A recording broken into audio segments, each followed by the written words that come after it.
साधी सोपी recipe सिरीजमधली 29वी recipe आज शेअर करते आहे, बटाट्याच्या काचऱ्या। ही रेसिपी आत्तापर्यंत दाखवलेल्या सगळ्या रेसिपींपैकी अतिशय सोपी रेसिपी आहे आणि त्यामुळे नक्की करून बघा आणि चविष्ट देखील आहे। आता त्यासाठी मी 3 मध्यम आकाराचे बटाटे सालं काढून स्वच्छ धुवून घेतले आणि त्याच्या बारीक अशा फोडी करून घेतल्या। फार जाड आणि फार बारीक नाहीत, अशा मध्यम आकाराच्या मी फोडी करून घेतल्या।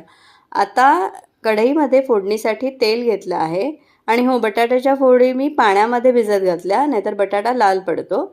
आता फोडणीसाठी कढईमध्ये घेतलं आहे तेल, त्यामध्ये मी फक्त मोहरी आणि जिरे याची खमंग अशी फोडणी तयार करून घेतली। फोडणी छान अशी तडतडल्यानंतर त्यामध्ये मी हिंग घातला आहे, नाहीतर तो जळून जातो। आता यामध्ये मसाले पण तुम्ही घालू शकता, पण तेलावर डायरेक्ट मसाले घातले तर ते जळतात। यासाठी मी आधी बटाट्याच्या काचऱ्या घातल्या आहेत आणि त्यानंतर यावर मी लाल तिखट, हळद आणि मालवणी मसाला एवढेच मसाले यामध्ये घालणार आहे आणि ते छान असे मी तेलावर परतून घेणार आहे। या काचऱ्या अशा मस्त तुम्ही बघू शकता, अशा परतून घ्यायच्या आहेत तेलावर आणि या छान मिनिटभर परतून झाल्या की मग यामध्ये घालायचं आहे चवीपुरतं मीठ। आता चवीपुरतं मीठ घातल्यानंतर ह्याच्यावर झाकण ठेवायचं आहे आणि त्यावर झाकणावर पाणी ठेवायचं आहे।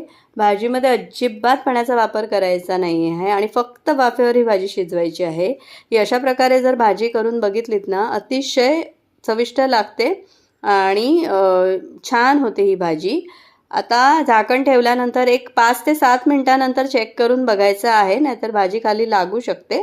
आणि चेक करताना आपण बटाटा थोडासा असा बोटाने चेपला गेला म्हणजे तो शिजला असं समजायचं आहे।